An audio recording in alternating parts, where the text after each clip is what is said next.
Alright guys, this is just an updated version. I recorded this years ago, but this is updated version going from your current Pagan Day holiday of New Year's, going in from 2022 into 2023. Today is the 1st of 2023. If you have any kind of proper training as an Israelite or Yahudi, you know you're not supposed to be celebrating this pagan holiday. Janus, the god of doors, looking forward and back. So no, you're not supposed to be celebrating this Roman holiday, this pagan, Roman, Greek holiday. It's just that simple. Learn not the way of the heathens, okay? You can go to the book of Jeremiah for that as well. Long story short, I'm just updating this to give you guys an updated view. But the training, the teaching, and the preaching is going to take care of the rest of this video. Listen, you got to wake up out of your wicked ways. Okay? What is so new about the dead season in the middle of winter? You're heading into the middle of winter. But you're celebrating something new. The light bulb should be coming on. Okay? The real New Year doesn't start until the springtime. Something comes anew. Your flowers are starting to bloom. Trees blooming. Getting ready for your gardens. You guys got to wake up and pay attention. I'm not going to hold you long, but you need to realize what's going on around you. Think about it. What is so new going in from December to January?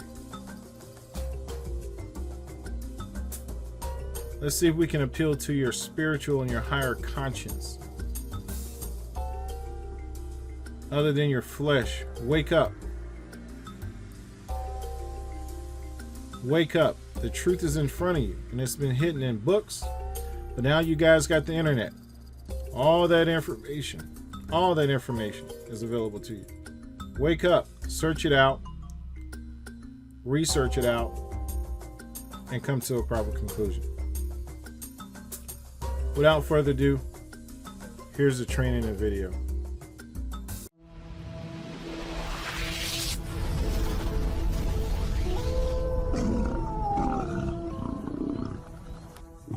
This is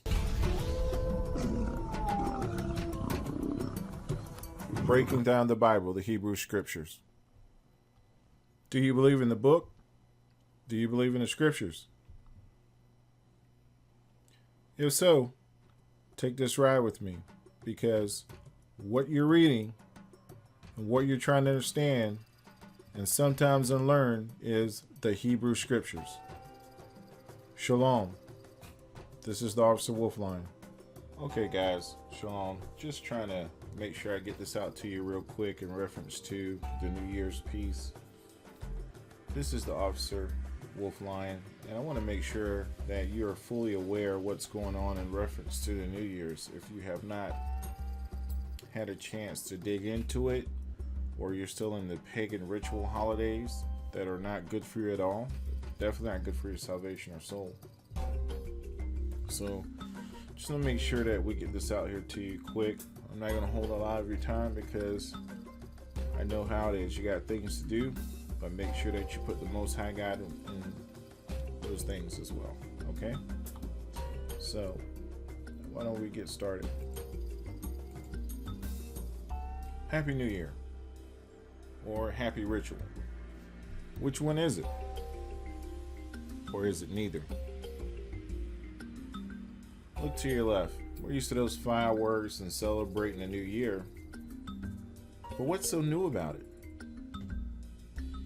What can you tell me that's no good about this new year? If it's a new year, shouldn't something feel different? Have you ever thought about some of these things just feeling forced on you? Hear me out. Every year, you're doing Christmas and New Year's, Easter, Thanksgiving, all these different holidays, and you're forced under the gun to get things done. Some of you might, or some of you might not be under that principle.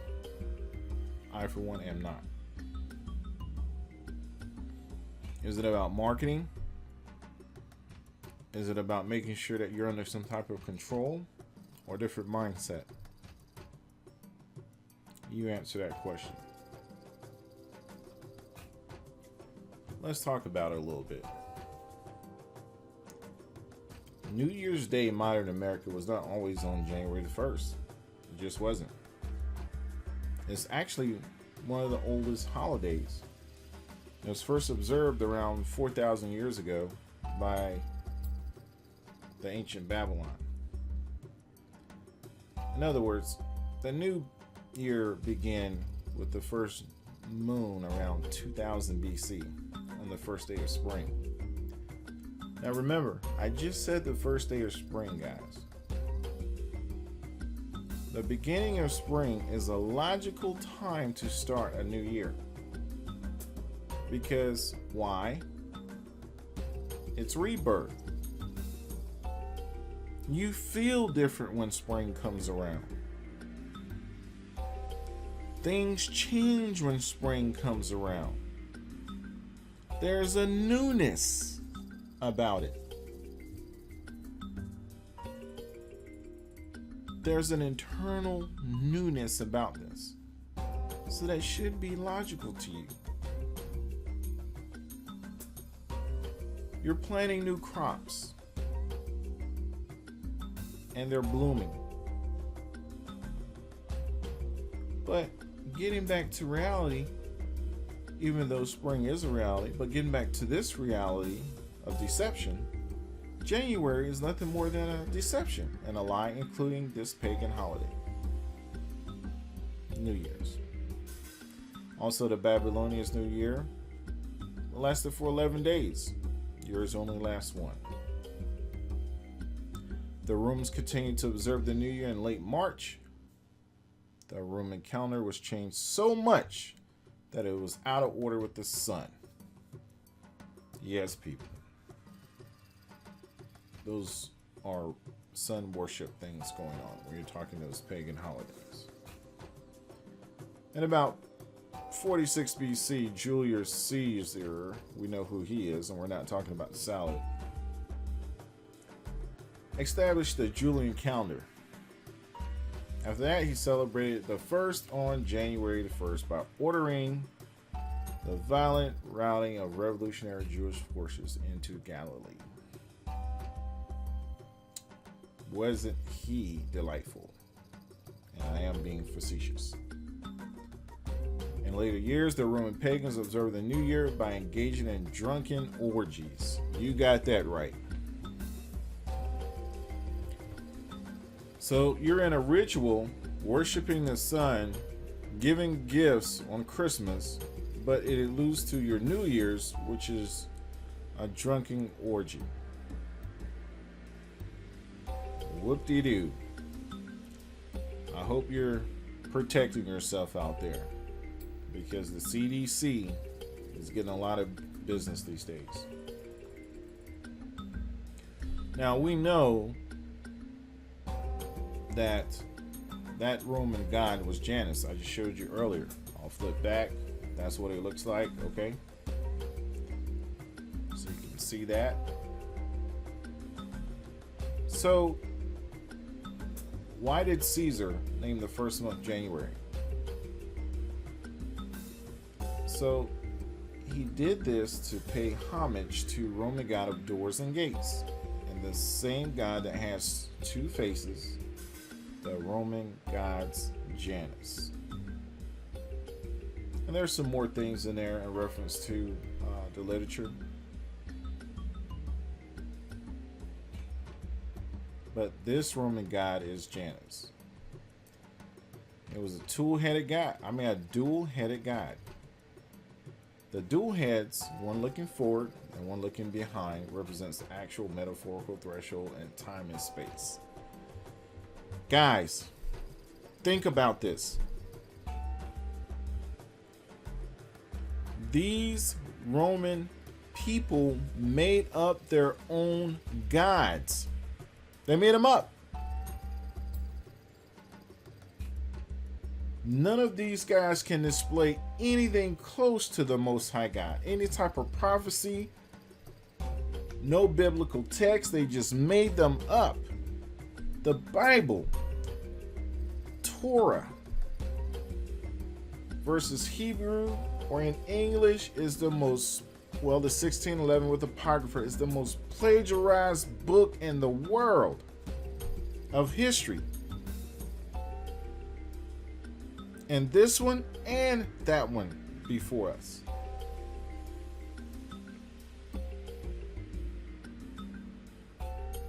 Doesn't this seem strange to you in some sense, in some form? The truth can be weird. It can be a cutting edge, a sword. But there should be some reality setting upon you now. So what is this Saturnalia? Another ritual. But if you haven't heard of it, let me put it into modern terms. Christmas. You can't talk about New Year's without talking about Christmas. They're close together. A 7-day festival of Saturn, which began on December the 17th. Yours is on the 25th if you subscribe to that. Secondly, celebration marked by unrestrained revelry and often licentious and orgy. Guys,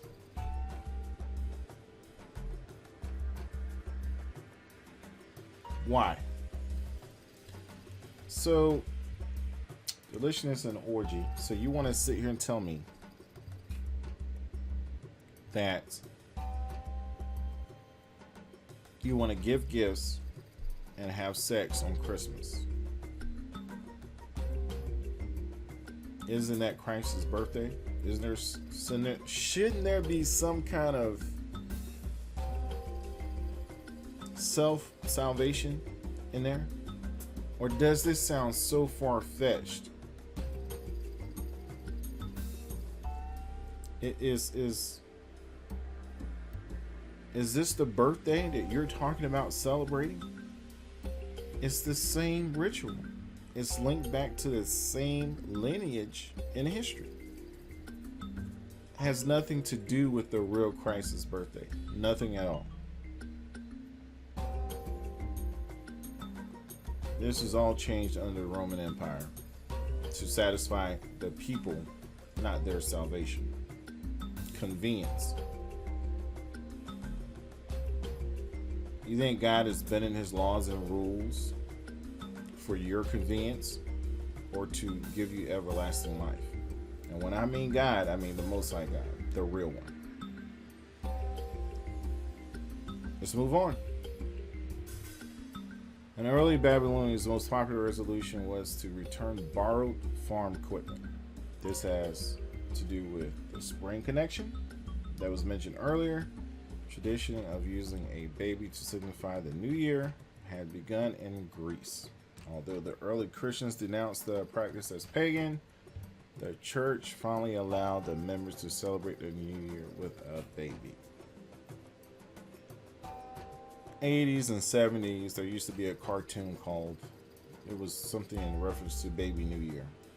He would have a big old hat, and Rudolph the red-nosed reindeers would be flying around. They were looking for him because he got lost. They used to call him Baby New Year. When he pulled off that big hat, his ears would just flap wide open. I don't know if you're as old as I am, but look for it. I'm pretty sure it's online. And his ears would be big. That has nothing to do with your salvation, by the way. Now, the year before the Council of Nicaea convened, Sylvester convinced Constantine to prohibit Jews from living inside of Jerusalem. In the Council of Nicaea, Sylvester arranged for the passage of a host of viciously anti-Semitic legislation. Boy, is he nice.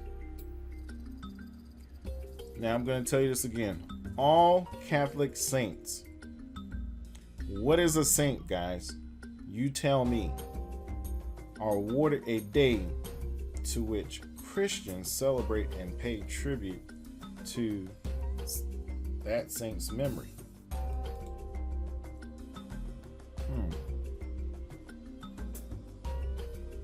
Imagine that. Let's read that again. All Catholic saints are awarded a day to which Christians celebrate and pay tribute to that saint's memory. December 31st is Saint Sylvester Day. But yet you call it New Year's, huh? In January.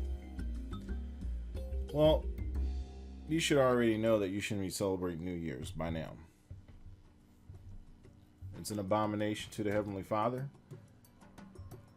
Whether you call him Yah, Yahweh, Ahaya Shahaya, Yeshua Christ, not Jesus Christ, but Christ the Messiah.